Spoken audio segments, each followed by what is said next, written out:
नमस्कार। बाजार आज और कल में आप सभी का स्वागत है। मैं हूं स्वाति रायना। बताएंगे बाजार में आज का पूरा एक्शन, साथ ही कल के लिए स्ट्रैटेजी और शेयरों में कमाई के शानदार मौके। आप भी पूछ सकते हैं सवाल। फोन नंबर नोट कर लीजिए 022-2300-1634 या फिर आप हमें 022-2300-1635 पर कर सकते हैं कॉल। फेसबुक पर @ZEE बिजनेस ऑनलाइन और ट्विटर पर @ZEE बिजनेस अपने सवाल भेजिए #बाजार आज और कल लिखकर। और आपके कल की तैयारी कराएंगे जी बिजनेस के मैनेजिंग एडिटर अनिल सिंघवी। साथ ही खास मेहमान हमारे साथ हैं आनंद राठी सिक्योरिटीज के सिद्धार्थ सिडानी। सिद्धार्थ, स्वागत करते हैं आपका आज के शो में। और सबसे पहले बाजार पर एक नजर डाल लेते हैं। तो शेयर बाजार में आज भारी एक्शन देखा हमने। अंत में सेंसेक्स करीब 150 अंकों की बढ़त के साथ 65,996 के स्तर पर बंद हुआ। निफ्टी 62 अंक चढ़ा, जबकि बैंक निफ्टी 84 अंक फिसलकर 44,881 के स्तर पर बंद हुआ।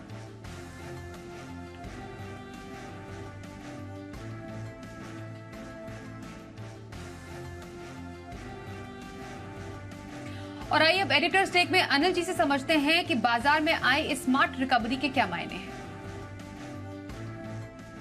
भारतीय बाजार में आज का ट्रेडिंग सेशन सीमित दायरे में उतार चढ़ाव भरा रहा, लेकिन अंत भला तो सब भला और बिल्कुल ठीक वैसे ही जैसा कि कल अमेरिकी बाजार में था।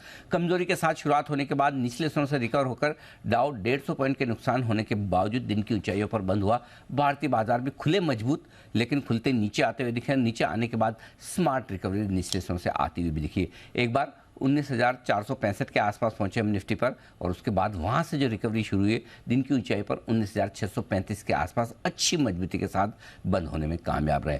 बैंक निफ्टी हालांकि आज थोड़ा सा कम मजबूत था। कल की बैंक निफ्टी की अच्छी परफॉर्मेंस थी, लेकिन दुनिया भर में जो बैंक्स की, खासतौर से अमेरिका में जो बैंक्स की डाउनग्रेडिंग हुई है मूडीज द्वारा, उसके चलते हुए बैंकिंग सेक्टर को लेकर थोड़ा सा मूड माहौल सुस्ती वाला था। एक बार अच्छा खासा करेक्शन बैंक निफ्टी में आया भी, लगभग 45,525 का जो इंपॉर्टेंट सपोर्ट लेवल है, बस बैंक निफ्टी वहीं पहुंचा और वहीं से रिकवर होता हुआ दिखा और 44,900 के बेहद करीब बैंक निफ्टी की क्लोजिंग होती दिखी। लेकिन आज की सेशन की सबसे बड़ी हाईलाइट थी ब्रॉडर मार्केट।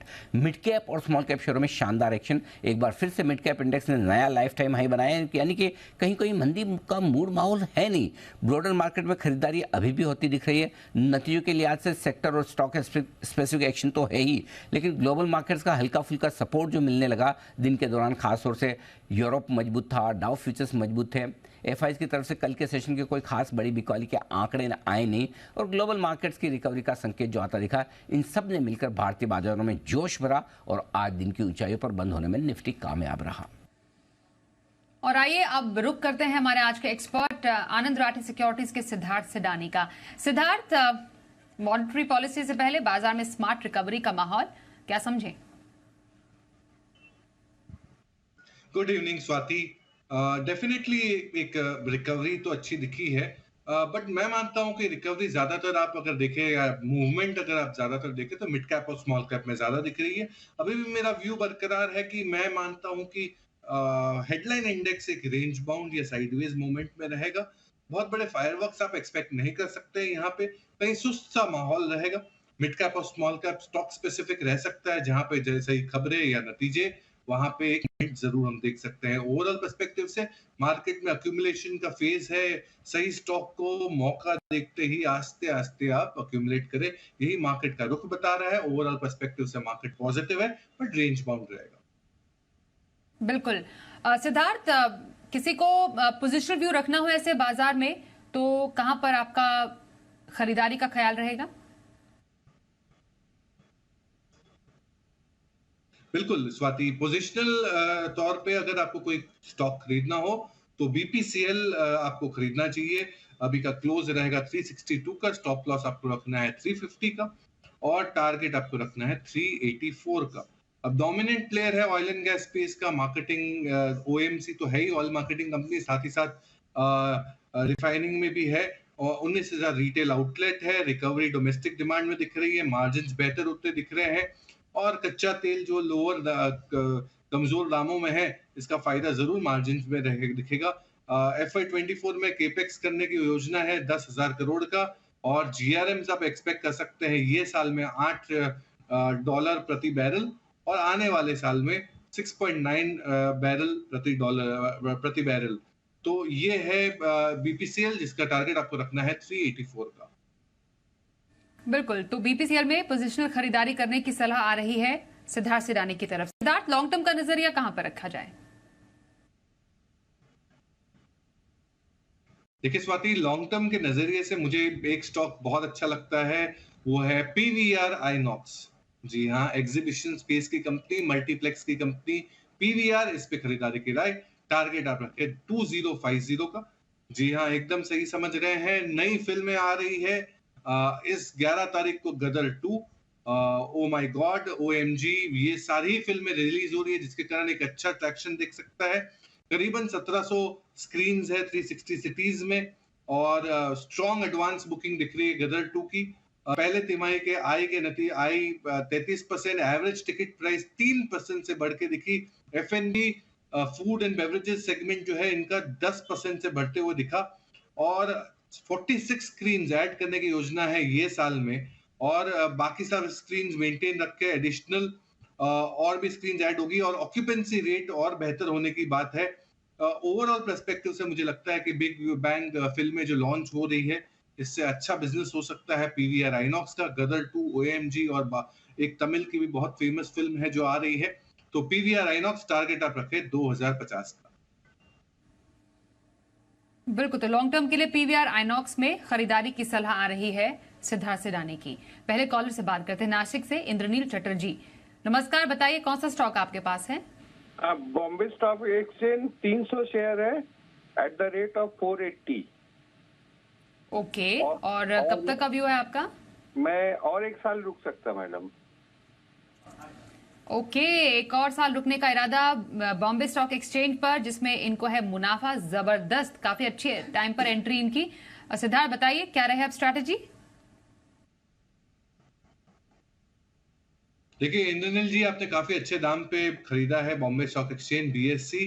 कैश लेवल्स अच्छे हैं, और हाल में बीएससी ने सेंसेक्स का सेगमेंट डेरिवेटिव में जो रीलॉन्च किया, जो फ्राइडे की एक्सपायरी, हर फ्राइडे एक्सपायरी होती है, ये काफी स्ट्रॉन्ग ट्रैक्शन बिल्ड होते हुए दिख रहा है। तो बीएससी डेफिनेटली आपको बने रहना चाहिए। हमारे इस पे कोई टारगेट है, रिपोर्ट नहीं है, बट मजबूत कंपनी, 2 एक्सचेंज है उसमें से बीएससी लिस्टेड है, तो मजबूत कंपनी, बिल्कुल बने रहे। बने रहिए बीएससी लिमिटेड में। आपके लिए सलाह आ रही है सिद्धार्थ की। झारखंड से हरिंद्र कुमार से भी बात कर लेते हैं। नमस्कार, बताइए कौन से स्टॉक पर सवाल है आपका? मैडम, हमारे पास 140 का 1000 शेयर है आरवीएनएल का। कब तक के व्यू के लिए? तो 2 महीना प्लस हो सके, रुक सकते हैं। मतलब शॉर्ट टर्म का व्यू आरबीएनएल में लेकर ही चल रहे हैं। नुकसान है इनका। सिद्धार्थ, क्या राय रहेगी आपकी? देखिए हरिंद्र कुमार जी, आपको बने रहना चाहिए, क्योंकि रेलवे स्टॉक्स एक मोमेंटम में है। चाहे आपका शॉर्ट टर्म में व्यू क्यों ना हो, बट मुझे लगता है कि आरवीएनएल में एक मोमेंटम जरूर रह सकता है, क्योंकि स्ट्रेंथ है। हालांकि हमारा कोई रिपोर्ट या टारगेट नहीं है इस कंपनी पे, बट मुझे लगता है कि एक पूरे ही रेलवे पैक में एक मोमेंटम जरूर दिख रहा है। तो 2 महीने के पर्सपेक्टिव से आपको बने रहना चाहिए। बिल्कुल, 2 महीने के नजरिए से आरबीएनएल में बने रहने की सलाह सिद्धार्थ सिडानी की ओर से। बीकानेर से प्रवेश शर्मा से भी बात कर लेते हैं। नमस्कार, बताइए आपके पास कौन सा स्टॉक है? नमस्कार जी मैम, हमारे पास आईआरएफसी है। ओके, क्वांटिटी जो मेरे पास है वो 8350 शेयर की है, और बाइंग एवरेज जो है 33 रुपए 25 पैसे की है। कब तक के व्यू के लिए सवाल है? मैम, व्यू तो लॉन्ग टर्म का ही है। ओके, तो एक और रेलवे स्टॉक और मुनाफा इन्हें बम्पर, लॉन्ग टर्म व्यू लेकर चल रहे हैं। अच्छे लेवल पर एंट्री भी है। आईआरएफसी क्या रहेगी अब राय सिद्धार्थ? देखिए शर्मा जी, आईआरएफसी में हमारे टेक्निकल कॉल भी था, जो हमने बुक करवाया 44 के आसपास। और शॉर्ट टर्म अगर नजरिया है तो हम प्रॉफिट बुकिंग की बात कर रहे हैं, या फिर अगर आपका लॉन्ग टर्म का नजरिया है, जैसे आपने पहले ही क्वेरी में सुना कि रेलवे स्टॉक्स एक मोमेंटम में है, अगर लंबे समय का आपका अगर समय सीमा है, तो आपको बने रहना चाहिए। तो बने रहिए आईआरएफसी में, यही सलाह सिद्धार्थ सिडानी आपको दे रहे हैं। कॉलर कुंडा से प्रशांत केसरवानी, इनसे बात करते हैं। नमस्कार, आपके पास कौन सा स्टॉक है? Good evening. मेरे पास मैम एचईजी का 35 शेयर है 1559 के रेट पर, और इंडिया बुल हाउसिंग फाइनेंस है 121 के रेट पर 225 शेयर है। मैम, मैं इसे 1 साल से होल्ड कर रहा हूँ, और आगे 6 मंथ तक होल्ड कर सकता हूँ, 1 ईयर तक। उस पे आपकी क्या राय होगी? इंडिया बुल्स हाउसिंग का अपना खरीद बताएंगे एक बार फिर से? 121। ओके, 121 की। दोनों स्टॉक में मुनाफे में है ये। HEG से शुरुआत करते हैं। सिद्धार्थ, कैसा लगता है आपको स्टॉक? फिलहाल बने रह सकते हैं कह रहे हैं, और फिर इंडिया बुल्स हाउसिंग फाइनेंस में भी राय। देखिए, HEG में एक मोमेंटम तो जरूर दिख रहा है, आपको बने रहना चाहिए, क्योंकि सबसे बड़ी चीज है कि अंडर करंट जो मेटल स्पेस में है ये अच्छी दिख रही है। HEG या फिर ग्रेफाइट इंडिया, दोनों ही कंपनियां एक एंसिलरी की तरह है, ग्रेफाइट इलेक्ट्रोड्स बनाती है। तो मुझे लगता है कि आपको अंडर करंट जब अच्छा है तो HEG में बने रहना चाहिए। दूसरी बात रही इंडिया बुल्स हाउसिंग फाइनेंस की, तो यहाँ पे भी आपको मुनाफा बन रहा है, तो मैं आपको यही सलाह दूंगा कि आपको मुनाफा थोड़ा बहुत बांध लेना चाहिए, और शॉर्ट टर्म में अगर कुछ आप देख रहे हो तो BPCL, लॉन्ग टर्म में PVR आइनॉक्स पे आपको एंट्री करनी चाहिए। ओके, तो IB हाउसिंग फाइनेंस से मुनाफा बांधने की सलाह आपके लिए आ रही है हमारे आज के एक्सपर्ट सिद्धार्थ सिडानी की ओर से, और कुछ और काउंटर्स में आप खरीदारी के मौके तलाश सकते हैं। आइए अब आगे बढ़ते हैं। अगले कॉलर नाला सुपारा से ईश्वर शर्मा हमारे साथ हैं। नमस्कार, बताइए क्या सवाल है किस स्टॉक पर? नमस्कार मैडम जी, मैंने उज्जीवन स्मॉल फाइनेंस लिया है 444 के रेट से। लॉन्ग टर्म का नजरिया है मैडम, और एक शेयर मेरे पास और है मैडम महाराष्ट्र बैंक का, वो 30 रुपए के रेट से लिया है, 200 शेयर। ओके, दोनों पर कितना व्यू रख रहे हैं? दोनों पर लॉन्ग टर्म है madam ji. Okay, long term view Ujjivan small finance और महाराष्ट्र बैंक पर। से बताइए क्या राय रखते हैं इन पे? देखिए, बैंक ऑफ महाराष्ट्र में तो मेरी कोई पॉजिटिव व्यू नहीं है। मुझे लगता है कि आपको इससे मुनाफा वसूली या निकल के आपको दूसरी कोई PSU बैंकिंग स्पेस में जाना चाहिए, जैसे कि SBI। मैं मानता हूं कि इस बार के नतीजे थोड़े से निराशाजनक थे SBI के, बट वो प्राइस में भी आ चुके हैं, स्टॉक में गिरावट हमने देखी है, तो मैं अभी भी यही कॉन्फिडेंस रखता हूं कि SBI पे आपको बने रहना चाहिए। ओके, तो ये रही आपके स्टॉक पर राय हमारे एक्सपर्ट की तरफ से। सूरत से हेमेन गोहिल जी का सवाल हमारे पास आ रहा है। इनके पास GMR है 10,000 शेयर, क्वांटिटी काफी ज्यादा है, और खरीद इनकी है 18 रुपए की। जानना चाह रहे हैं कि GMR में फिलहाल इनकी स्ट्रैटेजी क्या रहे। 18 कुछ मुनाफा तो इन्हें हो रहा है अपनी, क्योंकि क्वांटिटी काफी ज्यादा है, 34,000 का माफ कीजिए मुनाफा इनके पास है। क्या व्यू है आपका इस स्टॉक पर सिद्धार्थ? देखिए, GMR पावर पे हमारा कोई व्यू नहीं है, पर मैं आपको यही सलाह दूंगा कि थोड़ा बहुत मुनाफा वसूली करते रहे। बाजार में वही मिड कैप या स्मॉल कैप परफॉर्म कर पाएंगे जो अच्छे फंडामेंटल्स वाले होंगे, जिसके नंबर्स अच्छे होंगे। तो मैं आपको ये कहूंगा स्लोली स्टेडीली इससे मुनाफा वसूली करें और दूसरे मिड कैप्स पे ध्यान दें। तो धीरे धीरे मुनाफा वसूलने की सलाह GMR पावर पर आपके लिए आ रही है सिद्धार्थ सिडानी की।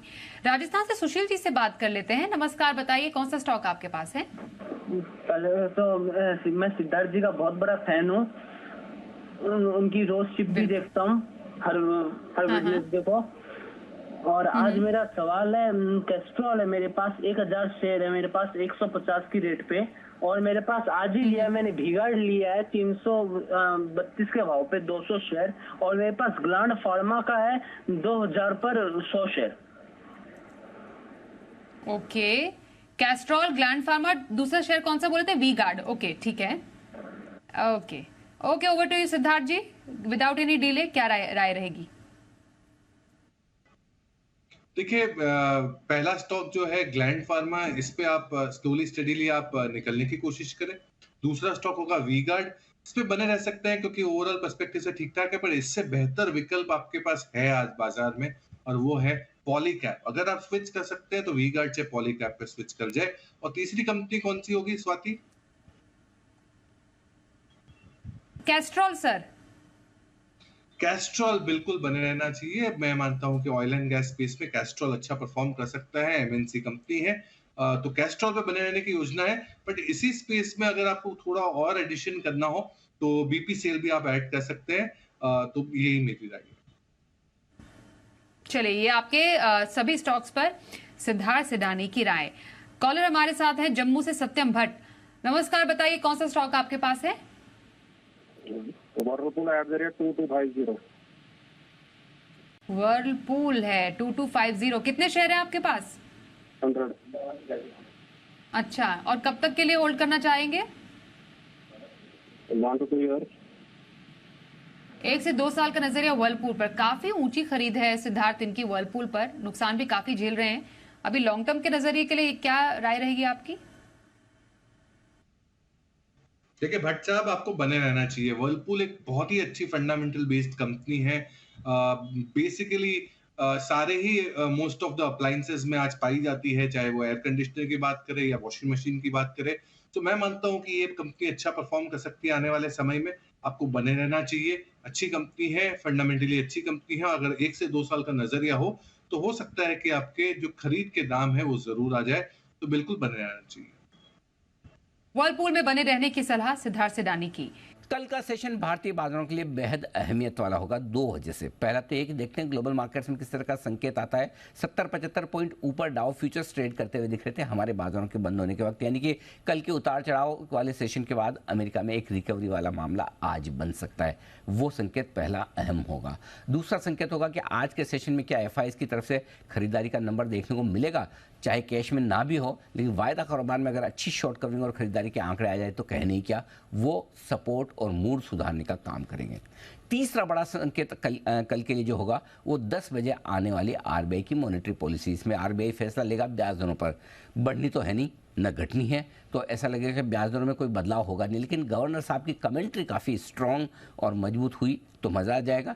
सावधान रहे तो फिर थोड़ा सा देखना होगा। सो कल की कमेंट्री काफ़ी इंपॉर्टेंट होगी। उससे पहले निफ्टी पर जो मजबूत सपोर्ट का काम करेगा कल के लिए वो 19,465 से लेकर 19,535 की रेंज है मजबूत सपोर्ट।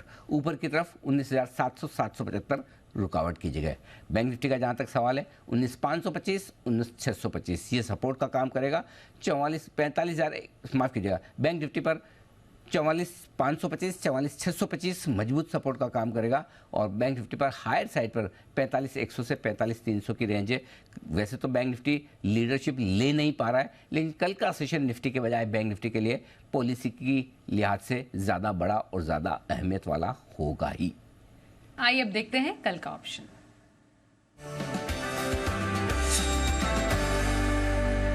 एसएमसी ग्लोबल के नितिन मुरारका से बात करते हैं। नितिन जी, स्वागत करते हैं आपका। कहां पर मौके नजर आ रहे हैं आपको कल?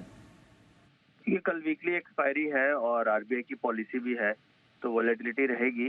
बट फोकस आज की डेटा के हिसाब से 19,600 कॉल ऑप्शन का होगा, जिसका क्लोजिंग प्राइस 68 है, बट इसे हमें लेना है 45 से 50 के रेंज में। अभी गिफ्ट निफ्टी 30 पॉइंट डाउन चल रही है, तो 19,600 की कॉल ऑप्शन लेंगे 50 की रेंज में। स्टॉप लॉस 25 का होगा और ऊपर टारगेट 85 के होंगे। बिल्कुल, धन्यवाद करेंगे स्ट्रैटेजी बताने के लिए इंडेक्स पर नितिन जी आपका। और सिद्धार्थ, आपकी नजर में इंट्राडे तैयारी स्ट्रैटेजी कहां पर रखी जा सकती है? बिल्कुल, 1 से 2 दिनों के नजरिए के लिए आपको खरीदना है आईटी की कंपनी परसिस्टेंट सिस्टम्स। 4840 का भाव होगा। स्टॉप लॉस रखना है 4750 और टारगेट रखना है 5000 का। परसिस्टेंट सिस्टम्स 1 से 2 दिनों का नजरिया। 1 से 2 दिन के नजरिए के लिए परसिस्टेंट सिस्टम में खरीदारी करने की राय आ रही है सिद्धार्थ सिडानी की तरफ से। धन्यवाद सिद्धार्थ, हमारे साथ इस कार्यक्रम में आप शामिल हुए।